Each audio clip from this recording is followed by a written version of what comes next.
Punjabi Tribune ਦੇ ਰੋਜ਼ਾਨਾ programme ਵੇਲੇ ਦੀ ਗੱਲ ਵਿੱਚ ਮੈਂ ਰਵਨੀਤ ਕੌਰ ਆਪ ਸਭ ਦਾ ਸਵਾਗਤ ਕਰਦੀ ਹਾਂ। ਅੱਜ ਅਸੀਂ ਜ਼ੀਰੋ ਬਿੱਲਾਂ ਬਾਰੇ ਚਰਚਾ ਕਰਾਂਗੇ। ਇਸ ਲਈ ਚਰਚਾ ਕਰਨ ਲਈ ਉੱਘੇ ਪੱਤਰਕਾਰ ਚਰਨਜੀਤ ਭੁੱਲਰ ਜੀ ਸਾਡੇ ਨਾਲ ਨੇ। ਸਵਾਗਤ ਹੈ ਸਰ ਤੁਹਾਡਾ। ਮਿਹਰਬਾਨੀ ਰਵਨੀਤ। ਜਿਵੇਂ ਕਿ ਸਾਰੇ ਜਾਣਦੇ ਨੇ, ਪੰਜਾਬ ਸਰਕਾਰ ਨੇ 1 ਜੁਲਾਈ ਤੋਂ ਬਿਜਲੀ ਬਿੱਲ 600 ਯੂਨਿਟ ਤੱਕ ਮੁਆਫ ਕੀਤੇ ਨੇ। ਸਰਦੀ ਦਾ ਮੌਸਮ ਆਉਣ ਕਰਕੇ ਜ਼ੀਰੋ ਬਿੱਲਾਂ ਦੀ ਗਿਣਤੀ ਵਿੱਚ ਵਾਧਾ ਵੀ ਹੋਇਆ। ਇਹਨਾਂ ਦੀ ਮੁਆਫੀ ਦੇ ਚੰਗੇ ਮਾੜੇ ਪੱਖ ਕੀ ਨੇ? ਦੇਖੋ, ਆਮ ਆਦਮੀ ਪਾਰਟੀ ਦੀ ਸਰਕਾਰ ਨੇ 1 ਜੁਲਾਈ ਤੋਂ 600 ਯੂਨਿਟ 2 ਮਹੀਨਿਆਂ ਦੇ ਜਿਹੜੇ ਮੁਆਫੀ ਦਾ ਇੱਕ ਜਿਹੜਾ ਵਾਅਦਾ ਕੀਤਾ ਸੀ ਉਹਨੂੰ 1 ਜੁਲਾਈ ਤੋਂ ਲਾਗੂ ਕਰ ਦਿੱਤਾ ਹੈਗਾ। ਹੁਣ ਤਕਰੀਬਨ ਜੇ ਆਪਾਂ ਅਰਸੇ ਦੀ ਕਾਊਂਟ ਕਰੀਏ ਤਾਂ 1 ਜੁਲਾਈ ਤੋਂ ਹੁਣ ਤੱਕ ਦਾ ਜਿਹੜਾ ਤਕਰੀਬਨ 4.5 ਮਹੀਨੇ ਦਾ ਟਾਈਮ ਬਣਦਾ ਹੈਗਾ। ਤਾਂ ਜ਼ਰੂਰੀ ਹੁੰਦਾ ਕਿ ਜਦੋਂ ਵੀ ਕੋਈ ਨਵੀਂ ਸਕੀਮ ਜਾਂ ਪਾਲਿਸੀ ਲਾਗੂ ਹੁੰਦੀ ਹੈ ਕਿ ਉਸ ਦਾ ਮੁਲਾਂਕਣ ਕੀਤਾ ਜਾਵੇ, ਦੇਖਿਆ ਜਾਵੇ ਕਿ ਉਸਦੇ ਕਿਹੜੇ ਚੰਗੇ ਪੱਖ ਰਹੇ ਨੇ, ਕਿਹੜੇ ਮਾੜੇ ਪੱਖ ਰਹੇ ਨੇ, ਕੀ ਇਹ ਲੋਕਾਂ ਦੇ ਹਿੱਤ 'ਚ ਰਿਹਾ ਫੈਸਲਾ, ਕੀ ਇਹ ਸਟੇਟ ਦੇ ਹਿੱਤ ਵਿੱਚ ਰਿਹਾ ਫੈਸਲਾ। ਇਸ ਕਰਕੇ ਇਹਦੀ ਚਰਚਾ ਆਪਾਂ ਨੂੰ ਇਹਦੀ ਕਰਨੀ ਜਿਹੜੀ ਜ਼ਰੂਰੀ ਸਮਝਦੇ ਸੀਗੇ। ਤਾਂ ਇਹਦੇ ਵਿੱਚ ਕਈ ਚੰਗੀਆਂ ਗੱਲਾਂ ਵੀ ਸਾਡੇ ਕੋਲ ਸਾਹਮਣੇ ਆਈਆਂ ਨੇ। ਮਿਸਾਲ ਦੇ ਤੌਰ 'ਤੇ ਆਪਾਂ ਦੇਖੀਏ ਕਿ ਪੰਜਾਬ ਦੇ ਤਕਰੀਬਨ ਪਿਛਲੇ ਸਾਲ ਦੇਖੀਏ ਜਦੋਂ ਚੰਨੀ ਹਕੂਮਤ ਸੀ ਜਾਂ ਕਾਂਗਰਸ ਦੀ ਹਕੂਮਤ ਦਾ ਆਖਰੀ ਸਾਲ ਸੀ, ਤਾਂ ਉਹਨਾਂ ਦੇ ਟਾਈਮ ਦੇ ਵਿੱਚ ਸਿਰਫ ਜਿਹੜੇ ਹੈਗੇ 11% ਲੋਕ ਹੈ ਜਿਹੜੇ ਉਹਨਾਂ ਨੂੰ ਜ਼ੀਰੋ ਬਿੱਲ ਆ ਰਹੇ ਸੀ। ਇਹ ਨਹੀਂ ਕਿ ਨਵੀਂ ਸਰਕਾਰ ਆਉਣ 'ਤੇ ਆ ਰਹੇ, ਉਦੋਂ ਵੀ ਆ ਰਹੇ ਸੀ। ਉਦੋਂ ਕਿਵੇਂ ਆ ਰਹੇ ਸੀ? ਕਿਉਂਕਿ ਉਸ ਟਾਈਮ 200 ਯੂਨਿਟ ਬਿਜਲੀ ਦੇ ਮਾਫ ਕੀਤੇ ਵੀ ਸੀ SC ਲੋਕਾਂ ਲਈ, VC ਲੋਕਾਂ ਲਈ ਔਰ BPL ਫੈਮਲੀਜ਼ ਦੇ ਲਈ। ਤਾਂ ਉਹਨਾਂ ਦਾ ਜਿਹੜਾ ਰੇਸ਼ੋ ਸੀ ਜਾਂ ਆਪਾਂ ਪਰਸੈਂਟੇਜ ਸੀ ਉਹ 9 ਤੋਂ ਲੈ ਕੇ 11% ਬਣਦਾ ਸੀਗਾ, ਚਾਹੇ ਉਹ ਸਰਦੀ ਦਾ ਮੌਸਮ ਸੀ ਚਾਹੇ ਉਹ ਗਰਮੀ ਦਾ ਮੌਸਮ ਸੀ। ਪਰ ਨਵੀਂ ਸਰਕਾਰ ਨੇ ਜਦੋਂ ਨਵੀਂ ਸਲੈਬ ਬਣਾ ਦਿੱਤੀ ਕਿ ਅਸੀਂ 300 ਯੂਨਿਟ ਤੁਹਾਨੂੰ ਪ੍ਰਤੀ ਮਹੀਨਾ ਜਿਹੜੇ ਉਹ ਫ੍ਰੀ ਦੇਣੇ ਨੇ, ਤਾਂ ਇਹਦੇ ਨਾਲ ਕੀ ਹੋਇਆ ਰਵਨੀਤ ਕਿ ਸ਼ੁਰੂਆਤੀ ਦੌਰ ਦੇ ਵਿੱਚ ਜਦੋਂ ਜੁਲਾਈ ਦੇ ਪਹਿਲੇ ਬਿੱਲ ਗਏ ਸੀਗੇ ਲੋਕਾਂ ਦੇ ਕੋਲ, ਤਾਂ ਉਦੋਂ ਲੋਕਾਂ ਨੂੰ ਤਕਰੀਬਨ 62 ਜਾਂ 63% ਲੋਕਾਂ ਨੂੰ ਡਿਲੀਵਰ ਹੋਏ ਸੀ ਬਿੱਲ, ਜਿਹੜੇ ਜ਼ੀਰੋ ਬਿੱਲ ਆਏ ਸੀਗੇ। ਉਸ ਤੋਂ ਬਾਅਦ ਜਿਉਂ-ਜਿਉਂ ਸਰਦੀ ਦਾ ਮੌਸਮ ਹੁਣ ਸ਼ੁਰੂ ਹੋਇਆ ਥੋੜ੍ਹੇ ਦਿਨਾਂ ਤੋਂ ਜਾਂ ਪਿਛਲੇ ਮਹੀਨੇ ਦੇ ਵਿੱਚ ਵੀ ਇਨਕਰੀਜ਼ ਹੋਇਆ, ਤਾਂ ਇਸ ਟਾਈਮ ਜਦੋਂ ਅਸੀਂ ਅਕਤੂਬਰ ਔਰ ਨਵੰਬਰ ਦੇ 15 ਦਿਨਾਂ ਦੀ ਗੱਲ ਕਰਦੇ ਹਾਂ ਤਾਂ ਤਕਰੀਬਨ 76% ਲੋਕ ਹੈ ਜਿਹੜੇ ਉਹਨਾਂ ਨੂੰ ਜ਼ੀਰੋ ਬਿੱਲ ਹੈ ਜਿਹੜੇ ਹਾਸਲ ਹੋ ਰਹੇ ਨੇ। ਬਾਕੀ ਇਸ ਤੋਂ ਇਲਾਵਾ ਹੋਰ ਵੀ ਸਬਸਿਡੀਆਂ ਸਰਕਾਰ ਦੇ ਰਹੀ ਹੈ। ਇਹ ਸਿਰਫ ਆਪਾਂ ਘਰੇਲੂ ਜਿਹੜੇ ਕੰਜ਼ਿਊਮਰ ਨੇ ਉਹਨਾਂ ਦੀ ਗੱਲ ਕਰ ਰਹੇ ਹਾਂ। ਜਿਸ ਤਰ੍ਹਾਂ 2.5 ਰੁਪਏ ਬਿਜਲੀ ਜਿਹੜੀ ਪ੍ਰਤੀ ਯੂਨਿਟ ਮਾਫ ਕੀਤੀ ਸੀ ਜਦੋਂ ਚਰਨਜੀਤ ਸਿੰਘ ਚੰਨੀ ਮੁੱਖ ਮੰਤਰੀ ਸੀ, ਜਦੋਂ ਆਪਾਂ ਉਹਨਾਂ ਨੂੰ ਇਨਕਲੂਡ ਕਰ ਲੈਂਦੇ ਹਾਂ ਤਾਂ ਪੰਜਾਬ ਦੇ ਵਿੱਚ ਇਸ ਵੇਲੇ 97% ਲੋਕ ਹੈ ਜਿਹੜੇ ਉਹ ਸਬਸਿਡੀ ਵਾਲੀ ਬਿਜਲੀ ਹੈ ਜਿਹੜੀ ਉਹ ਹਾਸਲ ਕਰ ਰਹੇ ਨੇ, ਲੈ ਰਹੇ ਨੇ। ਉਹ ਸਿਰਫ 3% ਲੋਕ ਹੈ ਜਿਨ੍ਹਾਂ ਨੂੰ ਬਿਜਲੀ ਦੀ ਜਿਹੜੀ ਸਬਸਿਡੀ ਹੈ ਘਰੇਲੂ ਖਪਤਕਾਰਾਂ ਨੂੰ ਨਹੀਂ ਮਿਲ ਰਹੀ। ਤਾਂ ਇਹਦਾ ਇੱਕ ਪੱਖ ਤਾਂ ਇਹ ਹੈਗਾ ਕਿ ਲੋਕਾਂ ਨੂੰ ਇਸ ਦਾ ਫਾਇਦਾ ਹੋਇਆ। ਇਹ ਫੈਸਲਾ ਸਟੇਟ ਦੇ ਪੱਖ 'ਚ ਜਾ ਰਿਹਾ ਜਾਂ ਸਟੇਟ ਹੈ ਜਿਹੜਾ ਇਹਦਾ ਬਰਡਨ ਹੈ, ਜਿਹੜਾ ਸਬਸਿਡੀ ਦਾ ਬਰਡਨ ਹੈ, ਉਹ ਕਿੱਦਾਂ ਚੱਕੇਗੀ, ਇਹ ਤਾਂ ਹੁਣ ਸਟੇਟ ਜਾਣਦੀ ਹੈ। ਕਿਉਂਕਿ ਇੱਕ ਪਾਸੇ ਅਸੀਂ ਇਹ ਵੀ ਕਹਿੰਦੇ ਕਿ ਸਾਡੇ ਸੂਬੇ 'ਤੇ ਪੌਣੇ 3 ਲੱਖ ਕਰੋੜ ਰੁਪਏ ਦਾ ਕਰਜ਼ਾ ਹੈਗਾ ਅਤੇ ਸਾਡੇ ਕੋਲ ਰੈਵਨਿਊ ਦੇ ਜਿਹੜੇ ਨਵੇਂ ਸਰੋਤ ਹੈ ਉਹ ਪੈਦਾ ਨਹੀਂ ਹੋ ਰਹੇ, ਅਤੇ ਡੇਲੀ ਦੀ ਤਕਰੀਬਨ ਰਵਨੀਤ 50 ਕਰੋੜ ਰੁਪਏ ਦੀ ਬਿਜਲੀ ਦੀ ਇਕੱਲੀ ਸਬਸਿਡੀ ਬਣਦੀ ਹੈ ਜਿਹੜੀ ਸਟੇਟ ਨੂੰ ਚੁਕਾਉਣੀ ਪੈਂਦੀ ਹੈਗੀ ਹੈ। ਤਾਂ 18,000 ਕਰੋੜ ਰੁਪਇਆ ਇਕੱਲਾ ਬਿਜਲੀ ਸਬਸਿਡੀ ਦਾ ਐਨੂਅਲੀ ਹੈ ਉਹ ਬਣਨਾ ਹੁਣ ਸ਼ੁਰੂ ਹੋ ਗਿਆ ਜਦੋਂ ਦਾ 600 ਯੂਨਿਟ ਬਿਜਲੀ ਦੇ ਜਿਹੜੇ ਮੁਆਫ ਕੀਤੇ ਨੇ, ਮੁਆਫੀ ਦਿੱਤੀ ਹੈਗੀ ਹੈ। ਤਾਂ ਇਹ ਟੋਟਲ ਰੈਵਨਿਊ ਹੈ ਜਿਹੜਾ ਪਾਵਰਕੌਮ ਦਾ ਉਹ ਤਕਰੀਬਨ 36,000 ਕਰੋੜ ਹੈ। ਉਹਨਾਂ ਦੇ ਵਿੱਚੋਂ 50% ਹੈ ਜਿਹੜਾ ਰੈਵਨਿਊ ਉਹ ਹੁਣ ਬਿਜਲੀ ਸਬਸਿਡੀ ਤੋਂ ਆਉਣਾ ਹੈਗਾ। ਹੁਣ ਪਹਿਲਾਂ ਜਦੋਂ ਲੋਕ ਪਾਵਰਕੌਮ ਬਿੱਲ ਖਪਤਕਾਰਾਂ ਨੂੰ ਭੇਜਦਾ ਸੀ ਉਹਨਾਂ ਤੋਂ ਵਸੂਲੀ ਕਰਦਾ ਸੀ, ਪਰ ਹੁਣ ਜਦੋਂ ਸਬਸਿਡੀ ਸਟੇਟ ਨੇ ਦੇਣੀ ਹੈ ਇਸ ਕਰਕੇ ਜਿਹੜੀ ਪਾਵਰਕੌਮ ਦੀ ਡਿਪੈਂਡੈਂਸੀ ਹੈ ਉਹ ਖਪਤਕਾਰਾਂ 'ਤੇ ਨਹੀਂ ਹੁਣ ਬਲਕਿ ਸਟੇਟ 'ਤੇ ਹੈਗੀ ਹੈ। ਹੁਣ ਦੇਖਣਾ ਇਹ ਹੋਏਗਾ ਆਉਣ ਵਾਲੇ ਟਾਈਮ ਦੇ ਵਿੱਚ, ਕਿਉਂਕਿ ਹੁਣ ਤਾਂ ਇਹ ਕਿਹਾ ਜਾ ਰਿਹਾ ਹੈ ਕਿ ਗੁਜਰਾਤ ਚੋਣਾਂ ਨੇ, ਇਸ ਕਰਕੇ ਆਮ ਆਦਮੀ ਪਾਰਟੀ ਦੀ ਸਰਕਾਰ ਹੈ ਜਿਹੜੀ ਸਬਸਿਡੀ ਪਾਵਰਕੌਮ ਨੂੰ ਦੇਣੀ ਸੀ ਉਹ ਵੇਲੇ ਸਿਰ ਦੇ ਰਹੀ ਹੈ।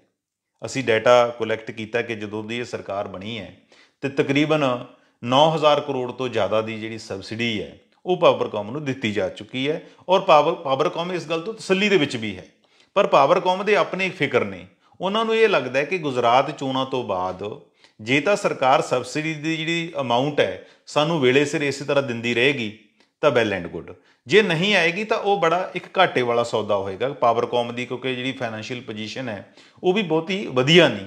ਪਿਛਲੇ ਟਾਈਮ ਦੇ ਵਿੱਚ ਪਾਵਰਕੌਮ ਨੂੰ ਵੀ ਬਹੁਤ ਸਾਰੇ ਜਿਹੜੇ ਕਰਜ਼ੇ ਹੈ, ਜਿਵੇਂ ਕੋਲੇ ਦੇ ਬਕਾਏ ਦੇਣੇ ਸੀ ਉਹਨਾਂ ਨੇ ਜਾਂ ਹੋਰ ਬਕਾਏ ਦੇਣੇ ਸੀ, ਉਹ ਉਤਾਰਨ ਦੇ ਲਈ ਵੀ ਉਹਨਾਂ ਨੂੰ ਕਰਜ਼ਾ ਚੁੱਕਣਾ ਪਿਆ ਹੈਗਾ। ਦੇਖੋ ਇਹ ਗੱਲ ਤਾਂ ਹੈਗੀ ਚੰਗੀ ਲੋਕਾਂ ਦੇ ਪੱਖ, ਲੋਕਾਂ ਨੂੰ ਲੱਗਦਾ ਕਿ ਸਾਡੇ ਨਾਲ ਵਾਅਦਾ ਕੀਤਾ ਸੀ ਕਿ ਅਸੀਂ ਲੋਕਾਂ ਨੂੰ ਜਿਹੜੀ ਹੈਗੀ ਸਬਸਿਡੀ ਦੇਵਾਂਗੇ ਜਾਂ 300 ਯੂਨਿਟ ਫਰੀ ਦੇਵਾਂਗੇ, ਉਹ ਤਾਂ ਲੈ ਰਹੇ ਨੇ। ਪਰ ਦੂਸਰੇ ਪਾਸੇ ਜਿਹੜੀ ਫਿਕਰਮੰਦੀ ਹੈ ਨਾਲੋਂ ਨਾਲ ਉਹ ਪਾਵਰਕੌਮ ਦੀ ਖੜੀ ਹੈਗੀ ਹੈ। ਤੀਸਰਾ ਇਹਦੇ ਵਿੱਚ ਪੱਖ ਹੈਗਾ ਕਿ ਖਜ਼ਾਨੇ 'ਤੇ ਕਿੰਨਾ ਬੋਝ ਪੈਣਾ ਹੈਗਾ, ਉਹ ਰੈਵਨਿਊ ਰਿਸੋਰਸਿਸ ਕਿੱਥੋਂ ਆਉਣਗੇ। ਇਹਦੇ ਬਾਰੇ ਜਿਹੜੇ ਮੁੱਖ ਮੰਤਰੀ ਜਾਂ ਗੌਰਮੈਂਟ ਹੈਗੀ ਆ ਉਹ ਕਹਿੰਦੀ ਹੈ ਕਿ ਇਹ ਵਸੀਲੇ ਅਸੀਂ ਆਪਣੇ ਆਪ ਪੈਦਾ ਕਰਾਂਗੇ, ਲੋਕਾਂ ਨੂੰ ਫਿਕਰ ਕਰਨ ਦੀ ਲੋੜ ਨਹੀਂ। ਲੋਕਾਂ ਦੇ ਘਰਾਂ ਦੇ ਵਿੱਚ ਜਿਹੜੇ ਬਿਜਲੀ ਦੇ ਬਿੱਲ ਹੈ, ਜਿਹੜੇ ਜ਼ੀਰੋ ਬਿੱਲ ਹੈ, ਉਹ ਇੱਦਾਂ ਹੀ ਜਾਂਦੇ ਰਹਿਣਗੇ। ਹੁਣ ਆਉਣ ਵਾਲੇ ਟਾਈਮ ਦੇ ਵਿੱਚ ਜਦੋਂ ਸਰਦੀ ਹੋਰ ਵਧੇਗੀ ਤਾਂ ਬਿਜਲਾਂ ਦੀ ਜਿਹੜੇ ਬਿੱਲਾਂ ਦੀ ਗਿਣਤੀ ਆ ਉਹ ਹੋਰ ਵਧੇਗੀ। ਉਹਦਾ ਕਾਰਨ ਇਹ ਹੈ ਕਿ ਗਰਮੀ ਦੇ ਵਿੱਚ ਰਵਨੀਤ ਅਸੀਂ ਬਿਜਲੀ ਬਹੁਤ ਕੰਜ਼ਿਊਮ ਕਰਦੇ ਹਾਂ। ਸਾਡੀ ਜਿਹੜੀ ਸਲੈਬ ਹੈ 600 ਯੂਨਿਟ ਦੀ, ਉਹਨੂੰ ਅਸੀਂ ਕ੍ਰਾਸ ਕਰ ਜਾਂਦੇ ਹਾਂ, ਇਸ ਕਰਕੇ ਉਹਨਾਂ ਨੂੰ ਜ਼ੀਰੋ ਬਿੱਲ ਜਾਂਦਾ ਨਹੀਂ ਹੈਗਾ। ਹੁਣ ਜਦੋਂ ਸਰਦੀ ਹੈ, ਸਰਦੀ ਦੇ ਵਿੱਚ ਜਿਹੜੀ ਬਿਜਲੀ ਦੀ ਖਪਤ ਹੈ ਘਰਾਂ ਦੇ ਵਿੱਚ ਥੋੜ੍ਹੀ ਘਟ ਜਾਂਦੀ ਹੈਗੀ ਹੈ। ਇਹ ਤਾਂ ਆਪਾਂ ਕਰਦੇ ਹਾਂ ਇਹਦੇ ਚੰਗੇ ਪੱਖਾਂ ਦੀ ਗੱਲ। ਜਦੋਂ ਅਸੀਂ ਇਹਦੇ ਮਾੜੇ ਪੱਖਾਂ ਦੀ ਗੱਲ ਕਰਦੇ ਹੈਗੇ ਹਾਂ, ਉਹ ਦੱਸਣ ਤੋਂ ਪਹਿਲਾਂ ਰਵਨੀਤ ਮੈਂ ਇੱਕ ਤੁਹਾਡੇ ਨਾਲ ਗੱਲ ਆਪਣੇ ਦਰਸ਼ਕਾਂ ਨਾਲ ਸਾਂਝੀ ਕਰਨੀ ਚਾਹੂੰਗਾ ਕਿ ਜਿਸ ਟਾਈਮ ਬੁਢਾਪਾ ਪੈਨਸ਼ਨ ਦੀ ਰਾਸ਼ੀ ਹੈ ਜਿਹੜੀ ਵਧਾਈ ਸੀਗੀ, ਤਾਂ ਉਸ ਟਾਈਮ ਅਕਾਲੀ ਭਾਜਪਾ ਹਕੂਮਤ ਇੱਥੇ ਰਾਜ ਕਰਦੀ ਸੀਗੀ, ਪਾਰਟੀ ਹੈ ਜਿਹੜੀ ਗੱਠਜੋੜ। ਤਾਂ ਉਸ ਟਾਈਮ ਬਹੁਤ ਸਾਰੇ ਲੋਕਾਂ ਨੇ ਨਵੀਆਂ ਐਪਲੀਕੇਸ਼ਨਾਂ ਦਿੱਤੀਆਂ ਸੀਗੀਆਂ ਕਿ ਸਾਡੀ ਬੁਢਾਪਾ ਪੈਨਸ਼ਨ ਲਾਈ ਜਾਵੇ। ਅਤੇ ਪ੍ਰਕਾਸ਼ ਸਿੰਘ ਬਾਦਲ ਅਕਸਰ ਸਟੇਜਾਂ ਤੋਂ ਇਹ ਗੱਲ ਹਾਸੇ ਦੇ ਵਿੱਚ ਕਹਿੰਦੇ ਹੁੰਦੇ ਸੀ ਕਿ ਭਾਈ ਜਦੋਂ ਮੈਂ ਬੁਢਾਪਾ ਪੈਨਸ਼ਨ ਦੀਆਂ ਨਵੀਆਂ ਐਪਲੀਕੇਸ਼ਨਾਂ ਦਾ ਢੇਰ ਦੇਖਦਾ ਤਾਂ ਉਹ ਢੇਰ ਦੇਖ ਕੇ ਮੈਨੂੰ ਇਹ ਲੱਗਦਾ ਕਿ ਜਿਵੇਂ ਸਾਰਾ ਪੰਜਾਬ ਹੀ ਬੁੱਢਾ ਹੋ ਗਿਆ ਹੋਵੇ। ਸੋ ਆਪਾਂ ਗੱਲ ਇਹਨੂੰ ਜਦੋਂ ਜ਼ੀਰੋ ਬਿੱਲਾਂ ਨਾਲ ਜੋੜਦੇ ਹੈਗੇ ਆ, ਅਤੇ ਜ਼ੀਰੋ ਬਿੱਲਾਂ ਦਾ ਜਦੋਂ ਦਾ ਇਹ ਸਕੀਮ ਲਾਗੂ ਕੀਤੀ ਹੈ ਤਾਂ ਬਹੁਤ ਸਾਰੇ ਲੋਕਾਂ ਨੇ ਕੀ ਕੀਤਾ ਕਿ ਸਾਨੂੰ ਬਿਜਲੀ ਦੇ ਨਵੇਂ ਕਨੈਕਸ਼ਨ ਚਾਹੀਦੇ ਨੇ। ਤਾਂ ਉਹਨਾਂ ਨੇ ਵੀ ਦਰਖਾਸਤਾਂ ਦੇਣੀਆਂ ਸ਼ੁਰੂ ਕਰਤੀਆਂ ਪਾਵਰਕੌਮ ਦੇ ਕੋਲ ਕਿ ਮੰਨ ਲਓ ਇੱਕ ਘਰ ਦੇ ਵਿੱਚ ਦੋ ਭਰਾ ਰਹਿੰਦੇ ਨੇ, ਉਹਨਾਂ ਨੂੰ ਲੱਗਦਾ ਕਿ ਸਾਡੀ ਜਿਹੜੀ ਬਿਜਲੀ ਦੀ ਖਪਤ ਹੈ ਉਹ 600 ਯੂਨਿਟ 'ਚੋਂ ਵੱਧ ਜਾਏਗੀ। ਉਹ ਦੂਜੇ ਭਰਾ ਨੇ ਕੀ ਕੀਤਾ ਕਿ ਇੱਕ ਐਪਲੀਕੇਸ਼ਨ ਨਵੀਂ ਸਿਰੋਂ ਦੇਤੀ ਕਿ ਸਾਡੇ ਘਰ 'ਚ ਮੈਂ ਤਾਂ ਅੱਡ ਵਿੱਡ ਹੈਗਾ, ਮੇਰੇ ਭਰਾ ਨਾਲ ਮੇਰਾ ਕੋਈ ਤਾਲੁਕ ਨਹੀਂ ਹੈਗਾ, ਸਾਡੇ ਨਵਾਂ ਮੀਟਰ ਲਾਇਆ ਜਾਵੇ। ਸੋ ਪੰਜਾਬ ਦੇ ਵਿੱਚ ਨਵੇਂ ਕਨੈਕਸ਼ਨ ਲਾਉਣ ਲਈ ਜਿੰਨੀਆਂ ਐਪਲੀਕੇਸ਼ਨਾਂ ਆ ਰਹੀਆਂ ਨੇ, ਜੇ ਅਸੀਂ ਉਹਨਾਂ 'ਤੇ ਨਜ਼ਰ ਮਾਰੀਏ ਤਾਂ ਸਾਨੂੰ ਇਹ ਲੱਗਦਾ ਕਿ ਜਿਵੇਂ ਸਾਰਾ ਪੰਜਾਬ ਹੀ ਬਟਵਾਰਾ ਹੋ ਗਿਆ ਹੋਵੇ। ਸਾਰੇ ਲੋਕ ਹੀ ਹੈ ਜਿਹੜੇ ਉਹ ਅੱਡ ਵਿੱਡ ਹੋ ਗਏ ਹੋਣ, ਉਹਨਾਂ ਨੂੰ ਦੇਖ ਕੇ ਸਾਨੂੰ ਲੱਗਦਾ ਹੈ। ਸੋ ਇਹ ਇੱਕ ਪੱਖ ਸਾਹਮਣੇ ਆ ਰਿਹਾ ਹੈ ਕਿ ਜਦੋਂ ਦਾ ਇਹ ਜ਼ੀਰੋ ਬਿੱਲ ਲਾਗੂ ਕੀਤਾ ਹੈ ਤਾਂ ਪੰਜਾਬ ਦੇ ਵਿੱਚ ਹੁਣ ਤੱਕ ਦਾ ਜਿਹੜਾ ਅੰਕੜਾ 15 ਨਵੰਬਰ ਤੱਕ ਦਾ ਸਾਡੇ ਕੋਲ ਆਇਆ ਹੈ, ਪੰਜਾਬ ਦੇ ਵਿੱਚ 75,000 ਲੋਕਾਂ ਨੇ ਅਪਲਾਈ ਕੀਤਾ ਹੈ। 75,000 ਕਨੈਕਸ਼ਨ ਹੈ ਜਿਹੜੇ ਡੋਮੈਸਟਿਕ ਦੇ ਉਹ ਨਵੇਂ ਲੱਗਣਗੇ। ਹੁਣ ਇਹਦੇ ਵਿੱਚ ਕੀ ਬਿਜਲੀ ਬੋਰਡ ਜਾਂ ਪਾਵਰਕੌਮ ਇਸ ਨੂੰ ਇਨਕਾਰ ਕਰ ਸਕਦਾ ਹੈ?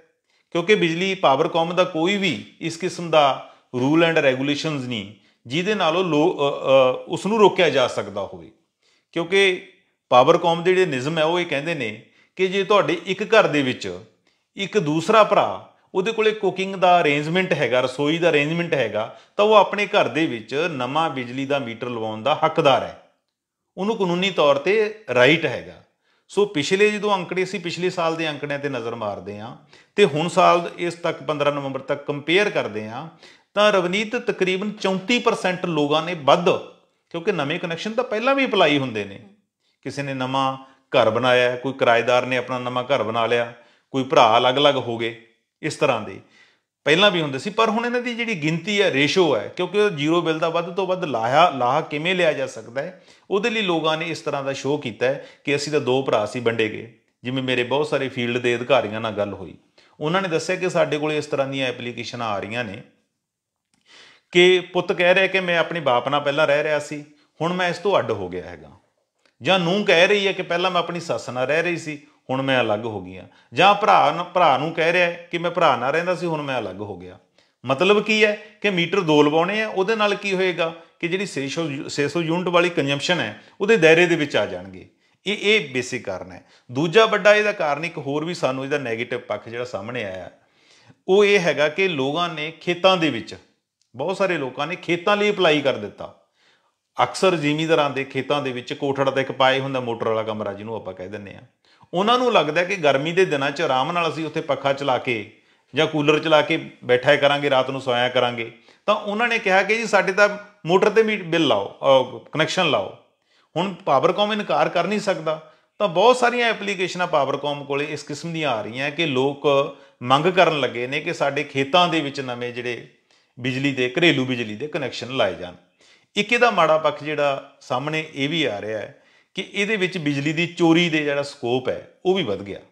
ਲੋਕਾਂ ਨੂੰ ਲੱਗਦਾ ਹੈਗਾ ਕਿ ਜਦੋਂ ਉਹਨੂੰ ਲੱਗਦਾ ਕਿ ਸਾਡੇ 500 ਯੂਨਿਟ ਹੋ ਗਏ, ਲੱਗਦਾ ਕਿ 600 ਯੂਨਿਟ ਕ੍ਰਾਸ ਨਾ ਹੋ ਜਾਣ, ਤਾਂ ਉਹ ਚੋਰੀ ਕਰਨ ਦੀ ਕੋਸ਼ਿਸ਼ ਕਰਦੇ। ਖਾਸ ਕਰਕੇ ਬਾਰਡਰ ਬੈਲਟ ਦੇ ਵਿੱਚ ਇਸ ਕਿਸਮ ਦਾ ਕਾਫੀ ਕੇਸ ਹੈ ਜਿਹੜੇ ਉਹ ਸਾਹਮਣੇ ਆਏ ਨੇ। ਇਹ ਤੋਂ ਵੀ ਵੱਡਾ ਕਾਰਨ ਹੈ ਕਿ ਜ਼ੀਰੋ ਬਿੱਲਾਂ ਦੇ ਨਾਲ ਪਾਵਰਕੌਮ ਦੇ ਵਿੱਚ ਹੇਠਲੇ ਪੱਧਰ 'ਤੇ ਖਪਤਕਾਰਾਂ ਨਾਲ ਮਿਲ ਕੇ ਇਹਨਾਂ ਦੇ ਜਿਹੜੇ ਮੁਲਾਜ਼ਮ ਹੈ ਹੇਠਲੇ, ਤੁਸੀਂ ਮੀਟਰ ਰੀਡਰ ਕਹਿ ਲਓ ਉਹਨਾਂ ਨੂੰ, ਕਰਪਸ਼ਨ ਦੇ ਵਿੱਚ ਬਹੁਤ ਵਾਧਾ ਹੋ ਗਿਆ। ਹੁਣ ਲੋਕ ਕੀ ਕਰਦੇ, ਜਦ ਕਿਸੇ ਦਾ ਮੰਨ ਲਓ 650 ਯੂਨਿਟ ਬਿੱਲ ਆ ਗਿਆ, ਉਹ ਮੀਟਰ ਰੀਡਰ ਨੂੰ ਆਪਣੇ ਆਪ ਹੀ, ਚਾਹੇ ਸਾਰੇ ਮੀਟਰ ਰੀਡਰ ਇੱਕੋ ਜਿਹੇ ਨਹੀਂ ਹੁੰਦੇ ਹੋਣਗੇ, ਉਹ ਆਪਣੇ ਆਪ ਕਹਿ ਦਿੰਦੇ ਕਿ ਜੀ ਅਸੀਂ ਤੁਹਾਡਾ ਜਿਹੜਾ ਬਿੱਲ ਹੈ, ਮੀਟਰ ਦੀ ਰੀਡਿੰਗ ਹੈ, ਉਹ 650 ਜਾਂ 580 ਪਾ ਦਿੰਦੇ ਆ ਅਤੇ ਤੁਸੀਂ ਉਸ ਦਾਇਰੇ ਦੇ ਵਿੱਚ ਆ ਜਾਓਗੇ। ਪਾਵਰਕੌਮ ਨੇ ਪਿਛਲੇ ਦਿਨਾਂ ਦੇ ਵਿੱਚ ਇੱਕ ਸਰਵੇ ਕਰਾਇਆ। ਇਹਨਾਂ ਨੇ ਕੀ ਕੀਤਾ ਕਿ ਰੈਂਡਮਲੀ ਲੁਧਿਆਣਾ ਔਰ ਜਲੰਧਰ ਦੇ ਵਿੱਚ ਚੈਕਿੰਗ ਕਰਵਾਈ ਕਿ ਜਿਨ੍ਹਾਂ ਦੇ 600 ਯੂਨਿਟ ਜਾਂ 590 ਯੂਨਿਟ ਆਏ ਹੋਏ ਸੀ, ਨੇੜੇ ਤੇੜੇ ਸੀ 600 ਯੂਨਿਟ ਦੇ, ਜਦੋਂ ਇਹਨਾਂ ਨੇ ਮੀਟਰਾਂ ਦੇ ਵਿੱਚ ਉਹਨਾਂ ਚਿੱਪ ਦੇ ਨਾਲ ਉਹਦਾ ਡਾਟਾ ਕੱਢ ਕੇ ਮਿਲਾਨ ਕੀਤਾ ਉਹਦੇ ਬਿੱਲ ਨਾਲ, ਤਾਂ ਉਹ ਜਾਲੀ ਫੜੇ ਗਏ। ਉਹਦੇ 'ਚ ਹੇਰਾਫੇਰੀ ਫੜੀ ਗਈ। ਪਤਾ ਲੱਗਿਆ ਕਿ ਲੁਧਿਆਣਾ ਦੇ ਵਿੱਚ 4 ਮੀਟਰ ਰੀਡਰ ਇਸੇ ਕਰਕੇ ਸਸਪੈਂਡ ਵੀ ਕੀਤੇ ਗਏ ਨੇ। ਸੋ ਜਿੱਥੇ ਜ਼ੀਰੋ ਬਿੱਲ ਦੇ ਨਵੇਂ ਪੱਖ ਲੋਕਾਂ ਨੂੰ ਸਹੂਲਤ ਦੇ ਐਂਗਲ ਤੋਂ ਦੇਖੀਏ ਉਹ ਵੀ ਸਾਹਮਣੇ ਆਏ ਨੇ, ਉੱਥੇ ਇਸ ਕਿਸਮ ਦੀ ਕਿ ਬਿਜਲੀ ਚੋਰੀ ਦਾ ਵਧਣਾ, ਕਰਪਸ਼ਨ ਦਾ ਵਧਣਾ, ਲੋਕਾਂ ਵੱਲੋਂ ਨਵੇਂ ਕਨੈਕਸ਼ਨਾਂ ਲਈ ਅਪਲਾਈ ਕਰਨਾ, ਇਸ ਕਿਸਮ ਦੇ ਜਿਹੜੇ ਨੈਗੇਟਿਵ ਪੱਖ ਵੀ ਕਹਿ ਸਕਦੇ ਹਾਂ ਉਹ ਵੀ ਸਾਹਮਣੇ ਆਏ ਆ। ਇਹ ਰਵਨੀਤ ਵੱਖਰੀ ਗੱਲ ਹੈ ਕਿ ਇਹ ਤਰੀਕਾਕਾਰ ਜਿਹੜਾ ਠੀਕ ਹੈ ਕਿ ਮੁਫਤ ਬਿਜਲੀ ਦੇਣੀ, ਜਿਸ ਤਰ੍ਹਾਂ ਮੁਫਤ ਦੀਆਂ ਰਿਓੜੀਆਂ ਦੀ ਨਰਿੰਦਰ ਮੋਦੀ ਜੀ ਸਾਡੇ ਪ੍ਰਧਾਨ ਮੰਤਰੀ ਅਕਸਰ ਗੱਲ ਕਰਦੇ ਨੇ ਕਿ ਇਸ 'ਤੇ ਰੋਕ ਲੱਗਣੀ ਚਾਹੀਦੀ ਹੈ। ਕੁਝ ਵੀ ਹੋਵੇ, ਸਰਕਾਰ ਨੂੰ ਘਾਟਾ ਪਵੇ, ਵਾਧਾ ਪਵੇ, ਖਜ਼ਾਨੇ 'ਤੇ ਬੋਝ ਪਵੇ, ਖਜ਼ਾਨਾ ਹਲਕਾ ਹੋਵੇ, ਲੋਕਾਂ ਨੂੰ ਲੱਗਦਾ ਹੈ ਕਿ ਸਾਨੂੰ ਜਿਹੜੀ ਇਹ ਸਹੂਲਤ ਮਿਲੀ ਹੈ ਇਹਦਾ ਵੱਧ ਤੋਂ ਵੱਧ ਲਾਹਾ ਲਿਆ ਜਾਵੇ। ਅਤੇ ਇਹਦੀ ਸਹੂਲਤ ਦੇ ਸਿਰ 'ਤੇ ਜਿਹੜੀ ਪੋਲੀਟੀਕਲ ਪਾਰਟੀ ਹੈ ਉਸ ਨੂੰ ਇਹ ਲੱਗਦਾ ਕਿ ਇਹਦਾ ਅਸੀਂ ਅੱਗੇ ਚੋਣਾਂ 'ਚ ਲਾਹਾ ਲਾਵਾਂਗੇ ਕਿ ਜਿੰਨੇ ਲੋਕਾਂ ਨੂੰ ਜ਼ੀਰੋ ਬਿੱਲ ਜਾਣਗੇ ਉਹ ਸਾਡੀਆਂ ਉਹਨੂੰ ਵੋਟਾਂ ਦੇ ਰੂਪ ਦੇ ਵਿੱਚ ਦੇਖਿਆ ਜਾਂਦਾ ਹੈ। ਸੋ ਆਉਣ ਵਾਲੇ ਦਿਨਾਂ ਦੇ ਵਿੱਚ ਇਹਦੇ ਹੋਰ ਵੀ ਜਿਹੜੇ ਇਸ ਕਿਸਮ ਦੇ ਪੱਖ ਹੈ ਉਹ ਸਾਡੇ ਸਾਹਮਣੇ ਆਉਣਗੇ। ਪੰਜਾਬ ਵਿੱਚ ਵੱਖ-ਵੱਖ ਥਾਵਾਂ 'ਤੇ ਧਰਨੇ ਲੱਗੇ ਹੋਏ ਨੇ। ਮੁੱਖ ਮੰਤਰੀ ਨੇ ਸਖਤ ਸ਼ਬਦਾਵਲੀ ਵੀ ਵਰਤੀ ਹੈ। ਇਹ ਸਾਰਾ ਮਾਮਲਾ ਕੀ ਹੈ ਤੇ ਮੁੱਖ ਮੰਤਰੀ ਦੇ ਇਸ ਰੌਂ ਦਾ ਕੀ ਕਾਰਨ ਹੋ ਸਕਦਾ ਹੈ? ਦੇਖੋ ਰਵਨੀਤ, ਇਹ ਹੈ ਕਿ ਪਿਛਲੇ 2-3 ਦਿਨਾਂ ਤੋਂ ਨਾ ਪੰਜਾਬ ਦੇ ਵਿੱਚ 5-6 ਥਾਵਾਂ 'ਤੇ ਇੱਕ ਦਿਨ ਦੇ ਜਿਹੜੀ ਸੜਕੀ ਜਾਮ ਇੱਕ ਜਥੇਬੰਦੀ ਨੇ, ਕਿਸਾਨ ਜਥੇਬੰਦੀ ਨੇ ਐਲਾਨ ਕੀਤਾ ਸੀਗਾ। ਉਸ ਤੋਂ ਬਾਅਦ ਉਹਨਾਂ ਨੇ ਅਣਮਿੱਥੇ ਸਮੇਂ ਲਈ ਧਰਨਾ ਲਾਇਆ ਹੈਗਾ। ਸਮੱਸਿਆ ਪੈਦਾ ਹੋਈ ਹੈ ਅੰਮ੍ਰਿਤਸਰ ਦੇ ਵਿੱਚ, ਸਾਰੇ ਥਾਵਾਂ 'ਤੇ ਲੱਗੇ ਵੀ ਨੇ, ਪਟਿਆਲੇ ਵੀ ਲੱਗਿਆ ਹੋਇਆ ਟੋਲ ਪਲਾਜ਼ਾ 'ਤੇ, ਮਾਨਸਾ ਵੀ ਲੱਗਿਆ, ਬਠਿੰਡਾ ਜ਼ਿਲ੍ਹੇ ਦੇ ਵਿੱਚ ਵੀ ਲੱਗਿਆ, ਅਤੇ ਅੰਮ੍ਰਿਤਸਰ ਦੇ ਵਿੱਚ ਵੱਡੇ ਵੱਡੇ ਜਾਮ ਲੱਗ ਗਏ, ਲੋਕਾਂ ਨੂੰ ਉਹਦੇ ਨਾਲ ਤਕਲੀਫ ਆਉਣ ਲੱਗੀ। ਤਾਂ ਅੱਜ ਜਦੋਂ ਕੈਬਨਿਟ ਦੀ ਮੀਟਿੰਗ ਹੋਈ ਹੈ ਉਸ ਤੋਂ ਬਾਅਦ ਮੁੱਖ ਮੰਤਰੀ ਭਗਵੰਤ ਮਾਨ ਨੇ ਇਹ ਗੱਲ ਕਹੀ ਹੈਗੀ ਹੈ ਕਿ ਇਸ ਤਰ੍ਹਾਂ ਦੇ ਜਿਹੜੇ ਧਰਨੇ ਲਾਉਣ ਨਾਲ ਲੋਕਾਂ ਨੂੰ ਤਕਲੀਫ ਪੈਦਾ ਹੁੰਦੀ ਹੈ, ਲੋਕਾਂ ਦੇ ਰਾਹਾਂ ਦੇ ਵਿੱਚ ਸਮੱਸਿਆ ਹੁੰਦੀ ਹੈ, ਲੋਕਾਂ ਨੇ ਆਪਣੇ ਕੰਮ ਧੰਦੇ ਜਿਹੜਾ ਜਾਣਾ ਹੁੰਦਾ ਹੈ, ਅਤੇ ਅੜਚਨਾਂ ਨਾਲ ਬਹੁਤ ਸਾਰੇ ਲੋਕਾਂ ਦਾ ਕੰਮ ਹੈ ਜਿਹੜਾ ਪ੍ਰਭਾਵਿਤ ਹੁੰਦਾ ਹੈ ਧਰਨਿਆਂ ਦੇ ਲੱਗਣ ਕਰਕੇ। ਅਤੇ ਨਾਲ ਹੀ ਉਹਨਾਂ ਨੇ ਕਿਹਾ ਕਿ ਕੁਝ ਕੁ ਜਥੇਬੰਦੀਆਂ, ਉਹਨਾਂ ਨੇ ਪਰਟੀਕੂਲਰ ਕਿਸੇ ਦਾ ਨਾਮ ਨਹੀਂ ਲਿਆ, ਕਿ ਉਹਨਾਂ ਨੂੰ ਲੱਗਦਾ ਹੈ ਕਿ ਅਸੀਂ ਆਪਣੀ ਹਾਜ਼ਰੀ ਲਵਾਉਣੀ ਹੁੰਦੀ ਹੈ, ਕਿ ਅਸੀਂ ਵੀ ਕੁਝ ਕਰ ਰਹੇ ਹਾਂ, ਹਾਜ਼ਰੀ ਲਵਾਉਣ ਲਈ ਉਹ ਧਰਨੇ ਲਾਉਂਦੀਆਂ ਨੇ। ਫਿਰ ਉਹਨਾਂ ਨੇ ਕਹਿੰਦਾ ਕਿ ਧਰਨੇ ਲਾ ਕੇ ਆਪਣੇ ਖਰਚੇ ਦਿਖਾਉਣੇ ਹੁੰਦੇ ਨੇ, ਖਰਚਿਆਂ ਤੋਂ ਬਾਅਦ ਉਹਨਾਂ ਨੇ ਫਿਰ ਲੋਕਾਂ ਤੋਂ ਫੰਡ ਇਕੱਠਾ ਕਰਾਉਣਾ ਹੁੰਦਾ ਹੈ। ਉਹ ਕਹਿੰਦਾ ਪਰ ਇਹਦੇ ਨਾਲ ਤਕਲੀਫ ਆਮ ਲੋਕਾਂ ਨੂੰ ਹੁੰਦੀ ਹੈ, ਅਤੇ ਇਹ ਧਰਨੇ ਮੁਜ਼ਾਹਰੇ ਕਹਿੰਦਾ ਸਾਡੇ MLA ਦੇ ਘਰਾਂ ਮੂਹਰੇ ਲਾ ਸਕਦੇ ਨੇ। ਦੇਖੋ ਇੱਕ ਗੱਲ ਤਾਂ ਬੜੀ ਠੀਕ ਹੈ, ਜਦੋਂ ਤਾਂ ਅਸੀਂ ਇਹਨੂੰ ਕਾਨੂੰਨੀ ਚੌਕਟੇ ਦੇ ਵਿੱਚ ਦੇਖਦੇ ਹਾਂ ਰਵਨੀਤ, ਤਾਂ ਸ਼ਾਂਤਮਈ ਤਰੀਕੇ ਨਾਲ ਧਰਨਾ ਦੇਣਾ, ਮੁਜ਼ਾਹਰਾ ਕਰਨਾ, ਪ੍ਰਦਰਸ਼ਨ ਕਰਨਾ, ਉਹ ਸਾਡਾ ਕੰਸਟੀਟਿਊਸ਼ਨਲ ਰਾਈਟ ਹੈ, ਅਸੀਂ ਕਰ ਸਕਦੇ ਹਾਂ। ਪਰ ਹੁੰਦਾ ਕੀ ਕਿ ਅਸੀਂ ਆਪਣੇ ਜਿਹੜੇ ਰਾਈਟਸ ਹੈ ਉਹਨਾਂ ਨੂੰ ਤਾਂ ਮੰਨਦੇ ਹੈਗੇ ਹਾਂ ਕਿ ਸਾਨੂੰ ਇਹ ਰਾਈਟ ਦਿੱਤਾ ਹੈਗਾ, ਪਰ ਜਦੋਂ ਅਸੀਂ ਨਾਲ ਦੀ ਨਾਲ ਆਪਣੀ ਡਿਊਟੀਜ਼ ਨੂੰ ਭੁੱਲ ਜਾਂਦੇ ਹਾਂ, ਉਦੋਂ ਫਿਰ ਇਸ ਕਿਸਮ ਦੀਆਂ ਜਿਹੜੀਆਂ ਦਰਾਰ ਜਾਂ ਲੋਕਾਂ ਵੱਲੋਂ ਉਂਗਲਾਂ ਉੱਠਣੀਆਂ ਸ਼ੁਰੂ ਹੋ ਜਾਂਦੀਆਂ ਨੇ। ਚਾਹੀਦਾ ਇਹ ਹੈ ਕਿ ਠੀਕ ਹੈ ਕਿ ਕਿਸਾਨਾਂ ਦੀਆਂ ਮੰਗਾਂ ਹੋ ਸਕਦੀਆਂ, ਵੱਖ-ਵੱਖ ਤਬਕਿਆਂ ਦੀਆਂ ਮੰਗਾਂ ਹੋ ਸਕਦੀਆਂ ਨੇ। ਪਹਿਲੀ ਤਾਂ ਇਹ ਹੈ ਕਿ ਵੱਧ ਤੋਂ ਵੱਧ ਕੋਸ਼ਿਸ਼ ਕਰਨੀ ਚਾਹੀਦੀ ਹੈ ਕਿ ਸੰਵਾਦ ਦੇ ਰਾਹ ਪਿਆ ਜਾਵੇ। ਉਹਨਾਂ ਨੂੰ ਲੱਗਦਾ ਕਿ ਪੰਜਾਬ ਸਰਕਾਰ ਸਾਨੂੰ ਮੁਲਾਕਾਤ ਦਾ ਸਮਾਂ ਨਹੀਂ ਦੇ ਰਹੀ, ਡਿਸਕਸ਼ਨ ਦਾ ਸਮਾਂ ਨਹੀਂ ਦੇ ਰਹੀ, ਤਾਂ ਠੀਕ ਹੈ, ਉਹਨਾਂ ਦਾ ਰਾਈਟ ਹੈ ਕਿ ਅਗਲਾ ਪੜਾਅ ਸ਼ੁਰੂ ਕਰ ਦਿੱਤਾ ਜਾਵੇ। ਪਰ ਜਦੋਂ ਅਸੀਂ ਪਹਿਲਾਂ ਹੀ ਪੀਕ 'ਤੇ ਚੱਲੇ ਜਾਣੇ ਆ ਕਿ ਅਣਮਿੱਥੇ ਸਮੇਂ ਲਈ ਧਰਨਾ, ਥੋੜ੍ਹਾ ਟਾਈਮ ਦਾ ਗੈਪ ਜ਼ਰੂਰ ਹੋਣਾ ਚਾਹੀਦਾ ਹੈ। ਹੁਣ ਆਪਣੇ ਕੋਲ ਇੱਕ ਬੜੀ ਵੱਡੀ ਐਗਜ਼ਾਮਪਲ ਹੈਗੀ ਹੈ ਰਵਨੀਤ, ਕਿਸਾਨ ਅੰਦੋਲਨ ਦੀ। ਦਿੱਲੀ ਚੱਲਿਆ, 3 ਖੇਤੀ ਕਾਨੂੰਨਾਂ ਨੂੰ ਲੈ ਕੇ ਚੱਲਿਆ, ਯੂਨਿਟੀ ਨਾਲ ਚੱਲਿਆ। ਉਦੋਂ ਕਿਉਂ ਨਹੀਂ ਵਿਰੋਧ ਹੋਇਆ? ਲੋਕਾਂ ਨੂੰ ਤਾਂ ਤਕਲੀਫ ਉਦੋਂ ਵੀ ਹੋਈ ਹੋਏਗੀ, ਪਰ ਉਦੋਂ ਜਿਹੜਾ ਆਮ ਪਬਲਿਕ ਹੈ, ਪੂਰਾ ਸਮੁੱਚੀ ਜਿਹੜੀ ਸੁਸਾਇਟੀ ਸੀ ਸਾਡੀ, ਉਹ ਉਸ ਚੀਜ਼ ਨਾਲ ਜੁੜੀ ਹੋਈ ਸੀ। ਉਹਨਾਂ ਨੂੰ ਇੱਕ ਗੱਲ ਦੀ ਕਲੈਰਿਟੀ ਸੀ ਕਿ ਇਹ 3 ਖੇਤੀ ਕਾਨੂੰਨ ਨੇ ਜਿਹਦਾ ਸਾਡੀ ਜ਼ਿੰਦਗੀ 'ਤੇ ਮਾਰੂ ਅਸਰ ਪੈਣਾ ਹੈਗਾ, ਸਾਡੇ ਖੇਤਾਂ ਲਈ ਖਤਰਾ ਬਣਨਾ, ਸਾਡੇ ਘਰਾਂ ਲਈ ਖਤਰਾ ਬਣਨਾ ਹੈਗਾ। ਉਹ ਕਲੈਰਿਟੀ ਸੀ, ਤੇ ਸਾਰੀਆਂ ਕਿਸਾਨ ਧਿਰਾਂ ਇਕਜੁੱਟ ਸੀ, ਯੂਨਿਟੀ ਸੀ ਉਹਨਾਂ ਦੇ ਵਿੱਚ। ਹੁਣ ਕੀ ਹੈ ਕਿ ਇੱਕ ਕਿਸਾਨ ਧਿਰ ਅੱਜ ਲਾ ਦਿੰਦੀ ਹੈ, ਦੂਸਰੀ ਕੱਲ੍ਹ ਲਾਉਂਦੀ ਹੈ, ਤੀਸਰੀ ਪਰਸੋਂ ਲਾ ਦਿੰਦੀ ਹੈ ਧਰਨਾ। ਉਹਦੇ ਨਾਲ ਜਿਹੜੀ ਕਾਮਨਰ ਦੀਆਂ ਸਮੱਸਿਆਵਾਂ ਨੇ ਉਹ ਨੋ ਡਾਊਟ ਵੱਧਦੀਆਂ ਹੈਗੀਆਂ ਨੇ। ਕੋਸ਼ਿਸ਼ ਕਰਨੀ ਚਾਹੀਦੀ ਹੈ, ਜੇ ਧਰਨੇ ਦੀ ਲੋੜ ਪੈਂਦੀ ਹੈਗੀ ਆ, ਕਿ ਆਮ ਲੋਕਾਂ ਨੂੰ ਘੱਟ ਤੋਂ ਘੱਟ ਤਕਲੀਫ ਹੋਵੇ। ਹੁਣ ਪਿਛਲੇ ਦਿਨਾਂ 'ਚ ਤੁਸੀਂ ਵੀ ਨੋਟਿਸ ਕੀਤਾ ਹੋਏਗਾ ਕਿ ਆਮ ਪਬਲਿਕ ਹੈ ਜਿਹੜੀ, ਉਹ ਉੱਠਣ ਲੱਗੀ ਆ। ਹੁਣ ਬਹੁਤ ਸਾਰੇ ਲੋਕ ਇਸ ਗੱਲ ਦਾ ਵਿਰੋਧ ਵੀ ਕਰਨ ਲੱਗੇ ਨੇ, ਕਿਉਂਕਿ ਪੰਜਾਬ ਦੇ ਵਿੱਚ ਬਾਕੀ ਸਟੇਟਾਂ 'ਚ ਮੈਨੂੰ ਨਹੀਂ ਲੱਗਦਾ ਕਿ ਇੰਨੇ ਧਰਨੇ ਮੁਜ਼ਾਹਰੇ ਹੁੰਦੇ ਹੋਣਗੇ। ਠੀਕ ਹੈ, ਸਾਡਾ ਰਾਈਟ ਹੈ, ਜਦੋਂ ਸਾਨੂੰ ਲੱਗਦਾ ਹੈ ਤਾਂ ਘੱਟੋ ਘੱਟ ਲੋਕਾਂ ਨੂੰ, ਸਭ ਤੋਂ ਪਹਿਲਾਂ ਲੋਕਾਂ ਨੂੰ ਇਹ ਗੱਲ ਜਚਣੀ ਚਾਹੀਦੀ ਹੈਗੀ ਹੈ ਕਿ ਇਹ ਜਿਹੜਾ ਧਰਨਾ ਲੱਗਿਆ ਇਹ ਸਾਡੇ ਲਈ ਲੱਗਿਆ ਹੈਗਾ। ਇਹਨਾਂ ਦਾ ਧਰਨਾ ਜਿਹੜਾ ਜਾਇਜ਼ ਹੈ, ਜਿਸ ਤਰ੍ਹਾਂ ਦਿੱਲੀ ਬਾਰਡਰ 'ਤੇ ਚੱਲਦਾ ਸੀ ਧਰਨਾ, ਆਪਾਂ ਦੇਖਿਆ ਸਿੰਘੂ ਬਾਰਡਰ 'ਤੇ, ਟਿਕਰੀ ਬਾਰਡਰ 'ਤੇ, ਤਾਂ ਉਹ ਜਚਣੀ ਚਾਹੀਦੀ ਹੈ ਗੱਲ। ਚਾਹੇ ਸਾਡਾ ਇਹ ਬੇਸ਼ੱਕ ਰਾਈਟ ਹੈ, ਕਾਨੂੰਨੀ ਤੌਰ 'ਤੇ ਲੀਗਲੀ ਰਾਈਟ ਹੈ, ਪਰ ਲੋਕਾਂ ਦਾ ਵੀ ਸਾਨੂੰ ਨਾਲ ਦੀ ਨਾਲ ਹੈ ਜਿਹੜਾ ਉਹ ਖਿਆਲ ਰੱਖਣਾ ਪਏਗਾ। ਤਾਂ ਮੈਨੂੰ ਲੱਗਦਾ ਕਿ ਇਨਫੋਰਮੇਸ਼ਨ ਮਿਲੀ ਸੀ ਕਿ ਅੰਮ੍ਰਿਤਸਰ ਦੇ ਵਿੱਚ ਜਿਹੜਾ ਧਰਨਾ ਲੱਗਿਆ ਸੀਗਾ, ਉਹਦੇ ਵਿੱਚ ਜਿਹੜੀ ਗੱਡੀਆਂ ਦਾ ਵੱਡਾ ਜਾਮ ਲੱਗਿਆ ਸੀ, ਉਹਨੂੰ ਲੰਘਾਉਣਾ ਸ਼ੁਰੂ ਕਰ ਦਿੱਤਾ ਸੀਗਾ।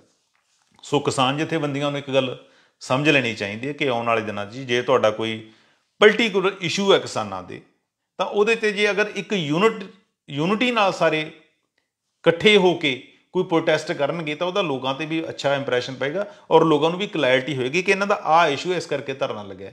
ਜੇ ਅਸੀਂ ਥੋੜ੍ਹੀ ਹਰ ਗੱਲ 'ਤੇ ਧਰਨਾ ਲਾ ਦੇਵਾਂਗੇ, ਤਾਂ ਫਿਰ ਉਹਦੇ ਨਾਲ ਸਾਡੀ ਜਿਹੜੀ ਆਪ ਦੀ ਪਕੜ ਹੈ ਜਾਂ ਲੋਕਾਂ 'ਤੇ ਜਿਹੜਾ ਇੰਪਰੈਸ਼ਨ ਹੈ ਉਹ ਵੀ ਖਤਮ ਹੋ ਜਾਂਦਾ ਹੈ। ਅੱਜ ਪੰਜਾਬ ਸਰਕਾਰ ਦੀ ਕੈਬਨਿਟ ਮੀਟਿੰਗ ਵੀ ਹੋਈ ਹੈ, ਇਸ ਵਿੱਚ ਕਿਹੜੇ ਫੈਸਲੇ ਲਏ ਗਏ ਨੇ?